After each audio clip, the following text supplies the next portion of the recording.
नमस्कार, मी तुमचा मित्र AJD. आज मी सर्व काळातील महान ट्रेडर्सपैकी एक जेसी लिव्हरमोर याच्याबद्दल तुमच्याशी बोलणार आहे. मी प्रथमच त्यांची कहाणी ऐकली तेव्हा मी या माणसाबद्दल विचार न करता राहू शकलो नाही. कारण त्यांनी त्यांच्या जीवनात जे साध्य केले आणि नष्ट केले ते खरोखरच दंतकथेसारखे आहे आणि फिनिक्ससारखे राखेतून अनेक वेळा उभे राहिले हे मनोहारी आहे. आता आणखी वेळ न घालवता आपण जेसी लिव्हरमोर यांच्या अद्वितीय जीवनाचा साक्षात्कार करूया. जेसी लिव्हरमोर यांचा जन्म 26 जुलै 1877 रोजी मॅसॅच्युसेट्समध्ये एका अतिशय गरीब कुटुंबात झाला. त्यांचे वडील शेतकरी होते आणि आई गृहिणी होती. त्यांचे वडील कधीच त्यांच्याकडे लक्ष देत नसत, परंतु त्यांच्या आईला सुरुवातीपासूनच जाणवले की जेसी हे एक प्रतिभावान बालक आहे.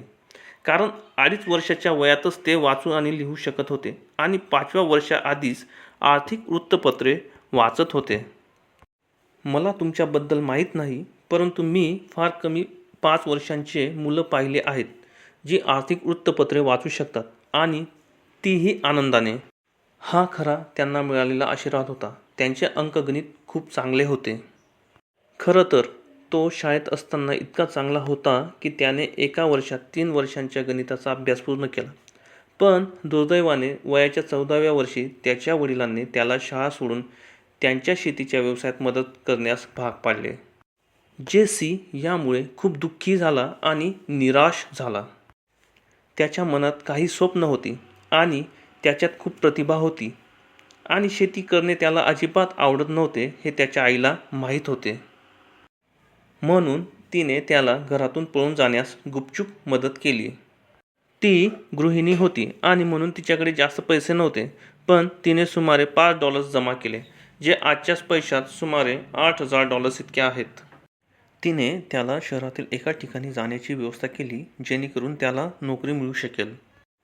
तथापि त्या पत्त्यावर न जाता तरुण जेसीने ड्रायव्हरला त्याला खरोखरच काम करायचे होते त्या ठिकाणी थांबवण्यासाठी पटवले. हे स्टॉक ब्रोकरचे ठिकाण पेन होते आणि जेसीने इथे चॉक बॉय म्हणून आपली पहिली नोकरी मिळवली. आता चॉक बॉय काय करतो? त्यावेळी अर्थातच संगणक नव्हते आणि त्यामुळे हे चॉक बॉय दर 10 ते 15 मिनिटांनी चॉकबोर्डवर स्टॉकच्या किंमत लिहून ठेवत असत, ज्यामुळे सगळ्यांना त्या दिसत असत. आता हे काम तुम्हाला आणि मला फार कंटाळवाणे वाटेल, पण त्याच्यासाठी हे आदर्श काम होते, कारण त्याला संख्यांचा वापर करायला आवडत होते. संख्यांवरच्या प्रेमामुळे त्याला शेअर बाजाराबद्दल आकर्षण वाटू लागले. खरे तर किमती कशा बदलतात हे पाहून तो इतका आकर्षित झाला की त्याने एक छोटी वही ठेवायला सुरुवात केली. दिवसाच्या शेवटी जरी तो थकलेला घरी परतायचा तरीही त्याने त्या दिवशी चॉकबोर्डवर लिहिलेल्या सर्व किमती आठवणीने वहीत लिहायचा. त्या संख्यांची नोंद करून तो किमती कशा पद्धतीने बदलतात ते पाहायचा आणि त्याला हे समजले की त्या संख्यांमध्ये काहीतरी पॅटर्न आहे. त्यामुळे त्याने या संख्यांचे निरीक्षण करायला आणि अभ्यास करायला सुरुवात केली. त्याने मागील किमतींच्या आधारे किंमत कशी बदलेल हे भाकीत करण्यासाठी एक सिस्टम विकसित केली. तुमच्यापैकी काहींना हे परिचित वाटत असेल, कारण जेसी लिव्हरमोर जे करत होते त्याला आज आपण टेक्निकल ॲनालिसिस म्हणतो. मात्र त्यावेळेपर्यंत तरुण जेसीने एकदाही ट्रेडिंग केली नव्हती, कारण त्याच्याकडे पैसे नव्हते. पण योग्य वेळ आली, कारण चॉक बॉय म्हणून काम करत असताना त्याला बकेट शॉपची ओळख झाली. बकेट शॉप्स हे असे सट्टेबाजीचे दुकान असते जेथे तुम्ही एका विशिष्ट स्टॉकवर सट्टा लावू शकता की तो वर जाणार आहे की खाली, आणि त्यासाठी जास्त पैसे लावण्याची गरज नसते. त्यामुळे जेसीने ठरवले की त्याची सिस्टम टेस्ट करण्यासाठी ही एक चांगली संधी आहे. त्यामुळे दुपारच्या वेळात तो त्याच्या ऑफिसमधून हळूच बाहेर पडून या बकेट शॉप्समध्ये जाऊन त्याची सिस्टम टेस्ट करत असे. त्याने पहिल्यांदा साधलेला नफा साधारण $3 होता, पण तो इतका उत्साही झाला की त्याने यावर अधिक मेहनत घ्यायला सुरुवात केली. लवकरच तो त्याच्या मुख्य नोकरीपेक्षा या बकेट शॉप्समधून जास्त पैसे कमवायला लागला. म्हणून त्याने नोकरी सोडण्याचा आणि पूर्ण वेळ ट्रेडिंगवर लक्ष केंद्रित करण्याचा निर्णय घेतला. आणि एका वर्षाच्या आत जेसीने बकेट शॉप्समध्ये ट्रेडिंग करून $1,000 कमवले, जे आजच्या काळात सुमारे 20 लाख रुपये आहेत. आता जेसीकडे एक स्ट्रॅटेजी स्पष्टपणे होती जी त्याच्यासाठी काम करत होती. पण बकेट शॉपसाठी तो आता एक धोक्याप्रमाणे दिसत होता, कारण त्यांना वाटू लागले की या माणसाकडे काही जादुई क्षमता आहे किंवा कदाचित त्याच्याकडे काही आतली माहिती आहे. त्यांना असे वाटू लागले की तो त्यांच्या दुकानामध्ये येऊन भरदिवसा त्यांना लुटत आहे. लवकरच एकामागून एक या बकेट शॉप्सनी जेसीला त्यांच्या दुकानामध्ये प्रवेश करण्यास मनाई करण्यास सुरुवात केली. आता जेसीला थोडे समजदार व्हावे लागले आणि त्याने वेश बदलून येण्यास सुरुवात केली. लोकांना खरे कोण आहेत हे ओळखणे फारसे कठीण नव्हते आणि शेवटी असे झाले की जेसी लिव्हरमोरला त्या शहरातील प्रत्येक बकेट शॉप्समध्ये बंदी घालण्यात आली.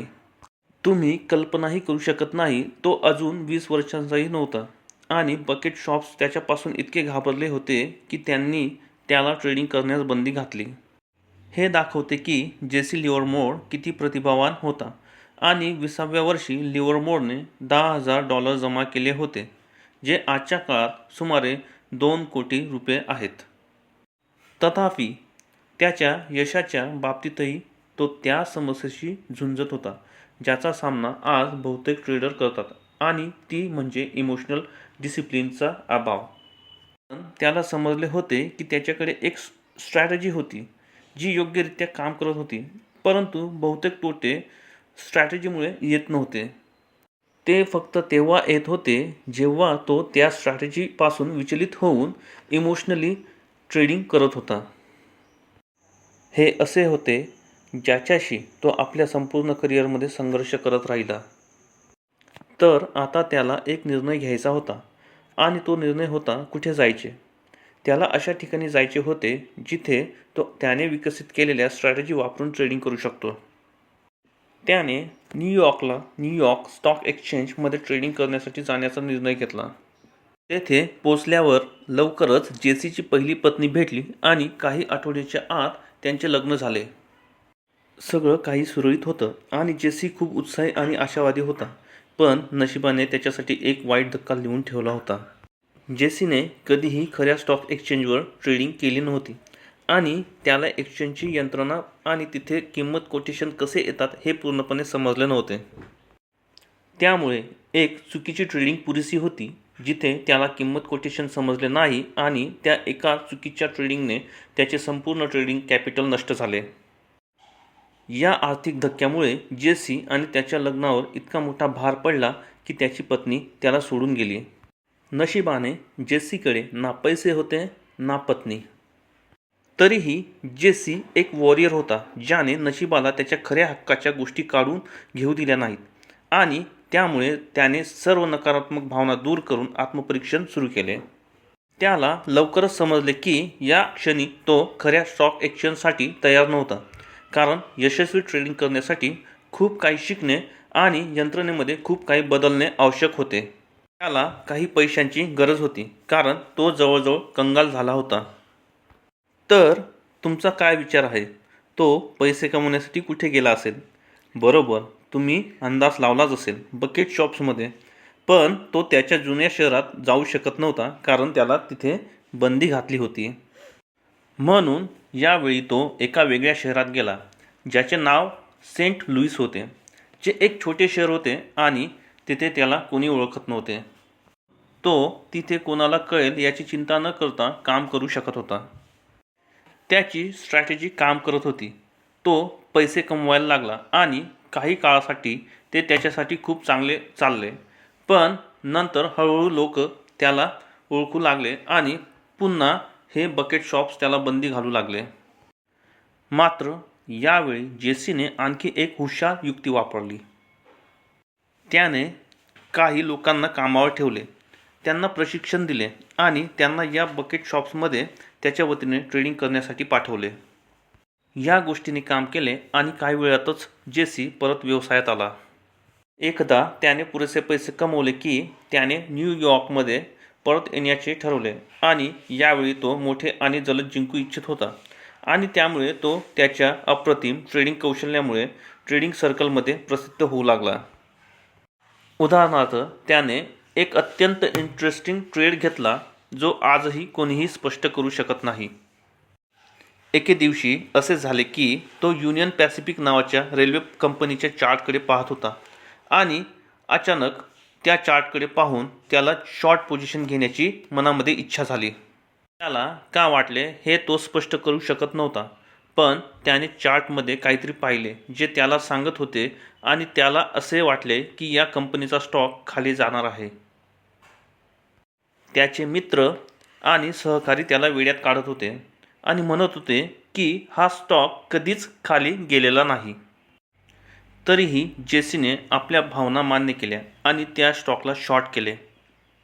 काही दिवसातच सॅन फ्रान्सिस्कोमध्ये एक भूकंप झाला ज्यामुळे कंपनीचा स्टॉक लक्षणीय प्रमाणात खाली गेला आणि नक्कीच जेसीने खूप पैसे कमवले.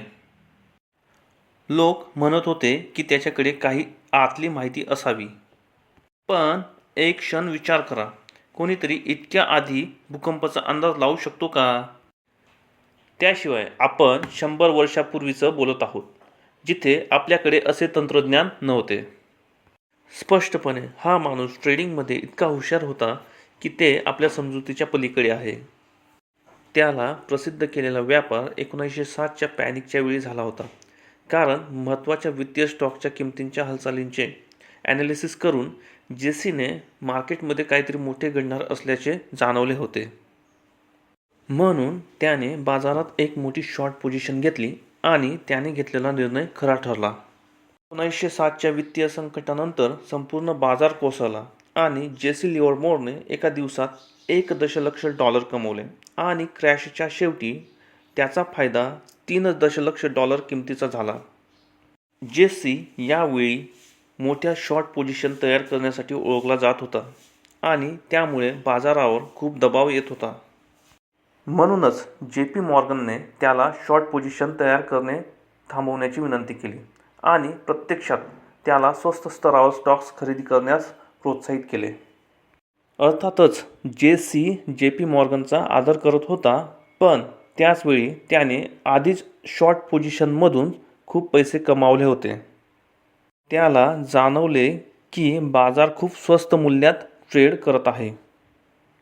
म्हणून त्याने सर्व शॉर्ट पोझिशन्स बंद केल्या आणि बाजारात लाँग पोझिशन घेण्यास सुरुवात केली.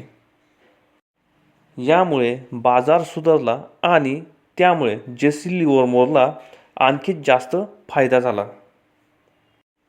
लिव्हरमोर आता हिरो म्हणून ओळखला जाऊ लागला. इतक्या लहान वयात इतके यश आणि विवाहित असल्याने विलासी जीवनशैली जगण्याची इच्छा देखील होती. म्हणून जेसी लिव्हरमोरने महागडी नौका, रेल कार्स, महागडे अपार्टमेंट्स खरेदी करण्यास सुरुवात केली आणि त्याने अनेक महागड्या क्लबमध्ये सामील होण्यास सुरुवात केली. या महागड्या जीवनशैलीशी जुळवून घेण्यासाठी त्याला परत ट्रेडिंगमध्ये यावे लागले. पण जेसी लिव्हरमोरचे जीवन दुःखद वळणांनी भरलेले होते. ट्रेडिंगमध्ये तो नेहमीच विश्वास ठेवत होता की ट्रेडरने नेहमी स्वतःच्या विचाराने ट्रेडिंग करावी, दुसऱ्याच्या टिप्स किंवा सल्ल्यावर आधारित राहू नये. पण 1908 मध्ये त्याने व्यापारातील या मूलभूत नियमाचा भंग केला आणि त्याची खूप मोठी किंमत मोजली.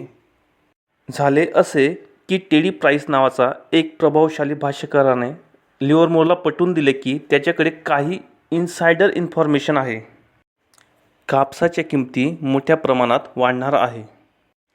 लिव्हरमोर सुरुवातीला थोडा संकोच करत होता, पण त्या व्यक्तीच्या प्रतिष्ठेमुळे त्याने त्याच्यावरती विश्वास ठेवला.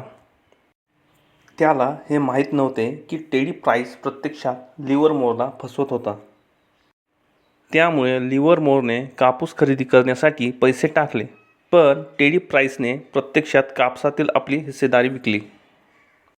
टेडी प्राइसला मुळात बाजारातून बाहेर पडायचे होते आणि अखेर घडले ते असे की कापसाच्या किमती कमी झाल्या आणि त्यामुळे लिव्हरमोरला मोठ्या प्रमाणात नुकसान झाले. या एका ट्रेडमध्ये त्याने 90% भांडवल गमावले आणि या घटनेने त्याला मुळापासून हादरवून टाकले. त्याने आपले बहुतेक पैसे गमावले आणि पुढील काही वर्षात त्याची हानी आणखीनच वाढत गेली. शेवटी 1950 मध्ये त्याने $1 मिलियन कर्ज जमा केले आणि दिवाळीखोर जाहीर करावी लागली. लक्षात घ्या की ही दुसऱ्यांदा दिवाळीखोरी होती आणि त्यामुळे तो पूर्णपणे निराश झाला. त्याला पुन्हा एकदा पुनरागमन करायचे होते, पण ट्रेडिंगसाठी कोणतेही भांडवल नसल्यामुळे त्याला काही मदत मागावी लागली. आता काही ब्रोकर ज्यांनी त्याच्यावर विश्वास ठेवला त्यांनी त्याला ट्रेडिंग सुरू करण्यासाठी 500 शेअर्सचे क्रेडिट दिले. लिव्हरमोरला माहीत होते की ही त्याची शेवटची संधी आहे आणि त्याला ती योग्य प्रकारे खेळायची आहे. पुढील 6 आठवडे त्याने प्राइस ॲक्शनवर लक्ष केंद्रित केले. शेवटी ट्रेडिंग सुरू करण्यापूर्वी त्याने आपली योजना पुन्हा तपासली आणि या ट्रेडिंगचा परिणाम अत्यंत यशस्वी झाला आणि हळूहळू तो पुन्हा योग्य प्रकारे ट्रेडिंग करण्यासाठी पुरेसे भांडवल निर्माण करू शकला. यावेळी लिव्हरमोर खरोखरच व्यवसायाच्या विचारात होता आणि त्याने शिस्तीने व्यापार केला. त्याने हे एकाग्रतेने केले, कोणाच्याही प्रभावाशिवाय, आणि पुढील काही वर्षात आपले भाग्य परत मिळवले आणि आपले कर्ज फेडले. खरे तर त्याचे पुनरागमन इतके धक्कादायक आणि विलक्षण होते की 1917 मध्ये प्रत्येक वर्तमानपत्राने जेसी लिव्हरमोरची कहाणी प्रकाशित केली. त्याची लोकप्रियता पुन्हा वाढू लागली आणि लोकांनी त्याच्या शिफारसीवर आधारित शेअर्स खरेदी विक्री करण्यास सुरुवात केली. 1922 मध्ये जेसीने मुलाखतींची एक मालिका घेतली, जी नंतर सर्वात जास्त वाचल्या जाणाऱ्या पुस्तकांपैकी एक, रेमिनिसेन्स ऑफ स्टॉक ऑपरेटर म्हणून प्रसिद्ध झाली. जर तुम्ही ते वाचले नसेल तर मी तुम्हाला ते वाचण्याची जोरदार शिफारस करतो. त्यानंतर लिव्हरमोरने एका नवीन कार्यालयात जाण्याचा निर्णय घेतला, जे एक मोठे होते, जिथे त्याच्याकडे अधिक सुविधा होत्या, आणि तो वॉल स्ट्रीटपासून थोडा दूर गेला जेणेकरून तो स्वतःच्या ॲनालिसिसवर लक्ष केंद्रित करू शकला, प्रभावशाली व्यापाऱ्यांच्या प्रभावाऐवजी. तथापि जेसी लिव्हरमोरला महान ट्रेडर बनवणारा ट्रेड अजून येणे बाकी होता. 1929 मध्ये लिव्हरमोरने बाजारात काही विचित्र पॅटर्न बघण्यास सुरुवात केली, जे 1907च्या क्रॅशच्या आधी त्यांनी पाहिलेल्याशी खूपच साम्य होते. स्मार्ट मनी बाजारातून बाहेर पडत असल्याचे नमुन्यांमध्ये काहीतरी संशयास्पद होते. त्याने मग सगळा वेळ कार्यालयातच घालवायचा निर्णय घेतला आणि दिवसेंदिवस घरी गेला नाही. तो फक्त कार्यालयात बसून हे पॅटर्न अभ्यासायचा आणि मग स्वतःच ऑक्टोबर 29च्या आधी ट्रेड घ्यायला सुरुवात केली. या दिवशी जगाने पाहिले की शेअर बाजारात एक मोठा क्रॅश झाला, ज्यामुळे आज आपण जाणतो त्या अर्थव्यवस्थेची स्थिती म्हणजे महामंदी उद्भवली. व्यापारी ज्यांनी बाजारात सगळं काही गमावलं अशा बातम्या पसरू लागल्या. नंतर लिव्हरमोरची पत्नी डोरोथी आणि तिची आई घरी घाबरू लागल्या, कारण त्यांना माहीत होते की लिव्हरमोर कसा आहे.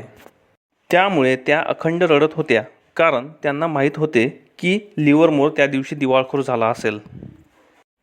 जेसी लिव्हरमोर घरी परतला तेव्हा तो प्रत्यक्षात हसत होता, कारण लोकांना हे माहीत नव्हते की त्याने क्रॅशच्या अगदी आधी एक मोठी शॉर्ट पोझिशन घेतली होती, ज्यामुळे त्याला $100 मिलियन मिळाले, जे आजच्या पैशात सुमारे $1.4 बिलियन इतके आहे.